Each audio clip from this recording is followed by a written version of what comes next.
Welcome to my YouTube channel guys.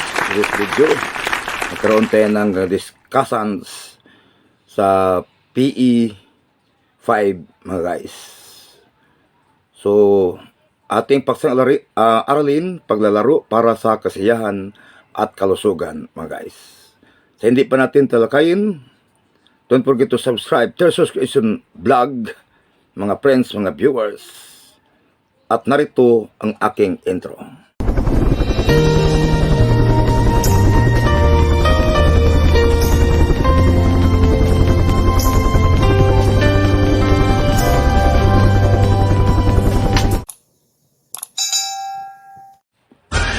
Hey, magandang umaga sa ating lahat. Mga viewers, mga learners sa aking YouTube channel, Teresos Creation Vlog, mga learners. So ating tatalakayin ngayon ang ating paksang aralin, paglalaro para sa kasiyahan at kalusugan, mga learners. So ating layunin is sasagawa ng may ibayong pag-ingat sa paglalaro.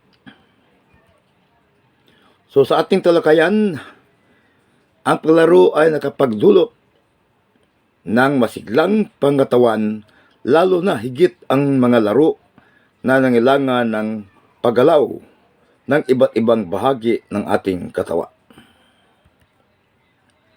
So makapagtuturo rin ito ng mga mahalagang kaugalian. Ito ang makatutulong sa iyo upang higit na dumami ang mga kaibigan at maging masigla at masayahing bata, mga viewers or learners. So kailangang lamang ng ibayong pag-ingat sa paglalaro. Ito ay makapagbibigay sa iyo, sa iyong mga kalaro, na mas aktibo at maging kaaliw-aliw ang paglalaro. Sa araling ito, iisa-isahin ang mga kabutihang dulot ng paglaro, hindi lamang sa pagkamit ng kalusugan at kakayahang pangkatawan, kundi pati sa ating pag-ugali. Malagang tandaan, bahagi rin ng araling ito ang pagtukoy sa mga hakbang tungo sa maingat at ligtas na paglalaro.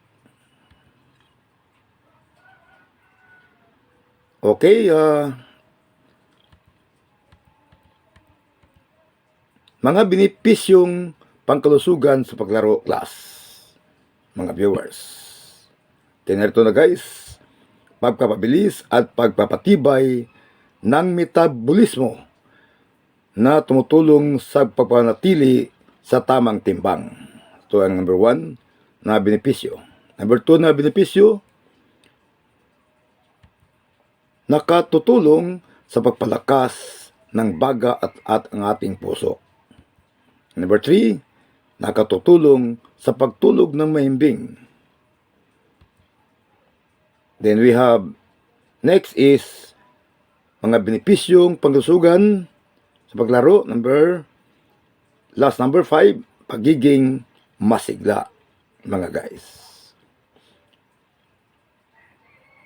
Then, mayroon pang iba itong benepisyo, nakatutulong sa palakas ng papatibay ng ating kalamnan. Kaya mga aral at kagandahang asal na napulot natin sa pagkipaglaro sa labas, class. Okay, narito na guys. Paglalaro ng patas. Number 2, na may pakikisama. Sunod, pakikipagtulungan. Then pagtupad sa mga pangako. Then pagkaroon ng panagutan. Number 6, paglalaro ng walang daya. Kaya mga tuntuning pangkaligtasan upang iwasan ang sakuna. Number 1, pagsasagawa ng warm-up at cool-down exercise. Ganyan. So mayroong exercise mga guys. Kaya upang maiwasan ang sakuna. So mayroong cool down exercise. Then sunod, susundin ng mga bata ang mga warm up at cool down exercises sa CD kung mayroon. So tumingin na tayo sa TV or sa may CD, sundin lang ang warm up, cool down exercise. Pagsunod sa mga alituntunin ng laro. So we should follow sa mga batas ng laro. Sunod, paggamit ng tamang kasuotan at sapatos sa paglaro. So kailangan komportable ang ating isinuot sa paglaro. That is, paggamit ng tamang kasuotan at sapatos sa paglalaro. Number 5, paglalaro sa ligtas at maluwag na lugar na walang sagabal na mga gamit. Okay, tandaan mga kaibigan, mga guys, mga viewers, mga learners, so pakita ng sportsmanship sa paglalaro at pagiging sports. Tandaan natin, ang palaro ay importante yan at sundin lang ang mga alituntunin, mga guys. Hoping meron kayo napulot na leksyon sa ating tinalakay, mga guys, mga learners. Thank you very much sa pagnood. There's Creation Vlog. Thank you very much. God bless us.